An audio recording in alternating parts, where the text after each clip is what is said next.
Education atau dalam bahasa Indonesia ini adalah Sertifikat Internasional Pendidikan Menengah. Adalah ujian internasional untuk siswa sekolah menengah yang berasal dari Inggris dan dikembangkan oleh CIE atau Cambridge International Examination. Hai, selamat datang kembali di kanal YouTube aku. Di video kali ini, aku akan bahas tentang kurikulum Cambridge dan IGCSE Bahasa Indonesia 0538. Isi videonya cukup mendasar, cukup basic, karena memang ini baru mengenalkan dulu sama kita semua apa itu IGCSE Bahasa Indonesia. Nantinya saya akan buat video selanjutnya untuk membahas tentang IGCSE Bahasa Indonesia secara mendetail lagi, seperti ujiannya seperti apa, contoh soalnya seperti apa, pembahasan soalnya, dan seterusnya. Di video kali ini hal-hal kecil dulu, kenalan dulu sama Cambridge dan IGCSE. Kenapa saya ambil topik ini di video kedua?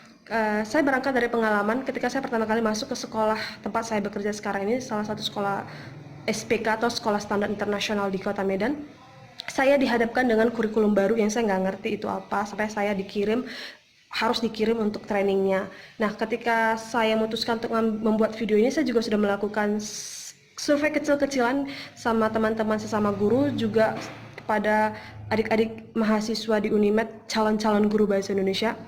Mereka kenal nggak atau mereka tahu nggak, pernah dengar nggak sih apa itu kurikulum Cambridge dan apakah mereka tahu IGCSE Bahasa Indonesia? Dan jawabannya banyak di antara mereka nggak tahu.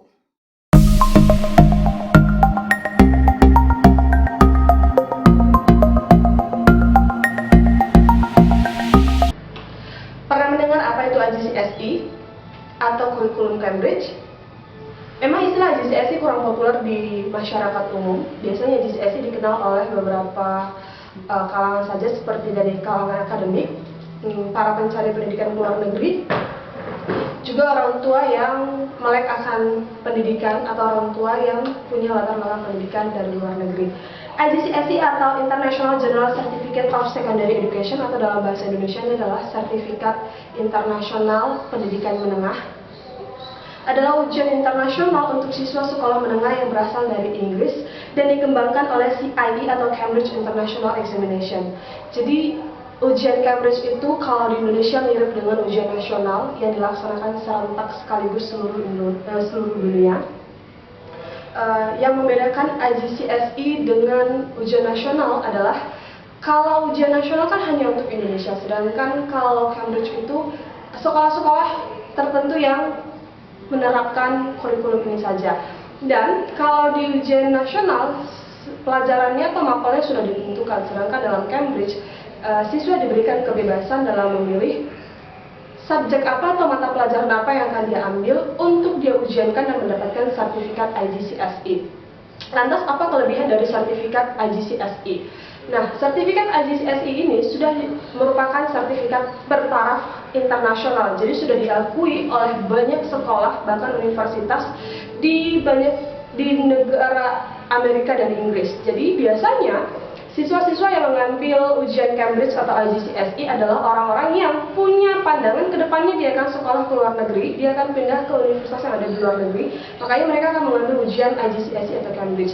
Tapi biaya untuk ujian IGCSE atau Cambridge ini tidak murah. Biayanya per subjek atau per mata pelajaran. Nah, dari sekian banyak mata pelajaran yang ditawarkan oleh Cambridge, kalau saya tidak salah ingat ada sekitar 70 mata pelajaran atau subjek. Salah satunya adalah subjek bahasa Indonesia. Nah, Cambridge menawarkan bahasa Indonesia dengan dua kode. Kode yang pertama adalah 0545 untuk bahasa Indonesia foreign student atau untuk bahasa Indonesia second language. Kemudian ada bahasa Indonesia dengan kode 0538 untuk bahasa Indonesia first language atau bahasa ibunya adalah bahasa Indonesia. Nah, kali ini saya akan berbicara tentang IGCSE Bahasa Indonesia 0538. Video kali ini hanya akan membahas hal-hal mendasar dari kurikulum Cambridge Bahasa Indonesia.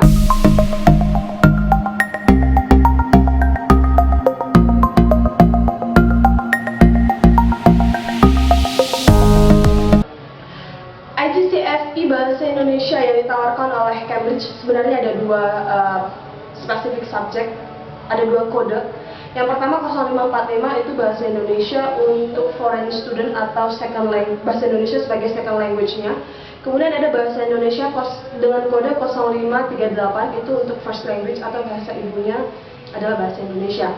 Hari ini saya akan bahas tentang bahasa Indonesia 0538. Nah, bahasa Indonesia IGCSE 0538 bukunya seperti ini.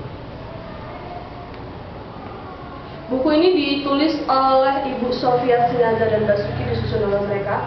Saya sudah pernah ketemu dengan Ibu Sofia ke tahun lalu kalau saya tidak salah ingat, di training IGCSE Bahasa Indonesia dikirim oleh tempat kerja saya dari sekolah. Saya akan buka video khusus nanti untuk membahas isi buku ini. Seperti tadi saya sudah sebutkan, hari ini video ini seperti tadi saya sudah sebutkan, video kali ini hanya akan membahas gambaran umumnya dulu. Nah, di dalam buku ini sendiri ada beberapa bab yang dibagi untuk 2 tahun ajaran. Jadi IGCSE itu untuk 2 tahun. Misalnya saya ngajar kelas 9 dan kelas 10, grade 9 dan grade 10, maka IGCSE ini buku ini saya akan gunakan untuk kelas 9 dan kelas 10. Di dalam buku ini ada 5 chapter atau 5 bab yang akan dibagi untuk kelas 9 dan kelas 10. Jadi ujiannya akan dilaksanakan di akhir kelas 10.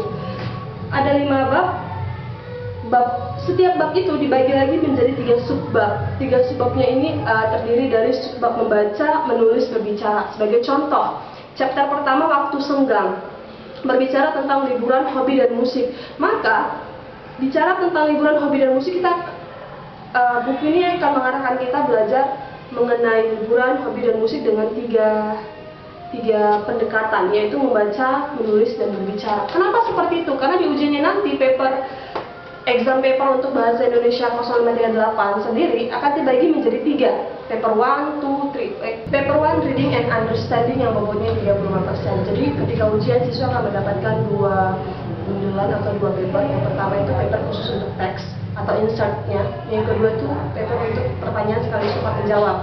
Nah, ketika diberikan insert teks, itu teksnya nggak boleh diisi di situ. Kamu hanya bisa menggunakan kertas itu untuk membacanya doang, membacanya teks ya. Terus yang kedua adalah bundelan untuk teks, bundelan untuk pertanyaan dan menjawabnya. Ada 4 teks yang akan diberikan pada kamu dan 4 tipe atau cara menjawabnya. Yang pertama ada filling gap. Yes, answer gap filling ya, maaf. Answer gap filling. Jadi mengisi titik-titik di tengah-tengah kalimat. Tipe pertanyaan yang kedua itu saya lupa. Note taking atau membuat catatan pendek. Nanti dari teks yang kedua, kamu setelah dibaca itu ada instruksi, kamu harus menuliskan poin-poin ini sebagai catatan pendek. Nah, penilaiannya adalah apakah kamu sudah menulis sesuai dengan instruksi atau tidak. Tipe teks yang ketiga atau pertanyaan yang ketiga itu adalah menjawab pertanyaan dengan jawaban yang singkat. Jadi jawabannya 1, 2, hingga 3 kata aja. Yang terakhir, tipe teks yang terakhir itu adalah cerpen. Itu biasanya cerpennya cukup rumit dan cara menjawabnya cukup sulit. Ketika saya pertama kali membaca soal dan teksnya, saya cukup terkejut sih. Oke, jadi totalnya ada 4 teks dengan 4 tipe pertanyaan kan. Yang pertama tadi answer gap filling, note taking. Kemudian yang ketiga itu ada short answer question. Yang keempat itu externally assessed. Itu tadi teks keempat yang saya cukup sulit karena baca teks cerpen, kemudian membaca pertanyaan yang menurut saya cukup sulit untuk anak SMP SMA. Kemudian ada tipe teks paper kedua, reading and writing. Ada 2 tugas yang akan diberikan. Yang pertama adalah menulis kesimpulan 120 sampai dengan 180 kata dari teks yang sudah dibaca. Tugas yang kedua adalah menulis composition atau menulis karangan dengan memilih dari 4 tipe tulisan yang disarankan. Ada narasi, deskripsi, argumentasi, dan menulis respon terhadap sebuah ide atau pernyataan. Nah, setiap tipe tulisan tadi itu dibagi menjadi 2 lagi. Nah, misalnya nih, aku pilih deskripsi. Nah, deskripsi itu ada nanti konten A atau ide tulisan A dengan ide tulisan B. Nah, kalau aku pilih deskripsi, aku harus pilih salah satu dari A atau B, pilihan A atau B tadi untuk saya kembangkan. Kemudian ada paper 3, speaking and responding task, itu berbicara. Nah, di sini ujiannya hanya ada 1 guru dan 1 siswa. si siswa akan melakukan presentasi oral atau presentasi bicara di depan gurunya mengenai sebuah materi yang dia angkat, kemudian akan terjadi tanggung jawab. Setelah tanggung jawab, itu penilaian. Tapi itu prosesnya lama. Jadi sebelum ujian, si siswa harus memberikan lembaran atau kertas yang berisi ide apa yang mau dia sampaikan atau topik apa yang mau dia sampaikan ketika ujian. Nanti si gurunya akan membimbing apakah dia sudah berbicara dalam koridor topik yang dia pilih atau justru keluar atau ngawur. Nah, tadi kan saya sudah bilang ada satu siswa, satu guru, dan itu direkam. Dan itu hasil rekamannya harus dikirim ke pihak Cambridge-nya. Paper 1, 2, 3. Jadi yang ketika melaksanakan ujian IGCSE atau Cambridge, bukan hanya siswanya yang akan dinilai oleh pihak Cambridge-nya, tapi penyelenggara ujiannya atau sekolahnya juga akan dinilai. Dan semua paper atau ujian yang diberikan tadi, semua itu ada rubrik penilaiannya. Mulai dari paper 1, 2, 3, bahasa Indonesia sekalipun itu ada rubrik penilaiannya. Kalian bisa cek di laman resminya Cambridge, lengkap. Silabusnya juga mereka ada buat di situ. Contoh soal tahun-tahun lalu mereka juga sudah upload unggah di situ. Nah, untuk lebih mendetail lagi paper 1 itu seperti apa soalnya, bagaimana cara menjawabnya, kita akan jawab itu, kita akan lakukan itu di video selanjutnya. Untuk hari ini sekian dulu video dari saya. Tolong nantikan video saya berikutnya dan semoga video yang saya berikan ini bermanfaat buat kalian. Terima kasih semuanya sudah menonton video saya. Semoga kalian tetap sehat, jaga kesehatan semuanya. Sekali lagi terima kasih dan sampai jumpa di video selanjutnya.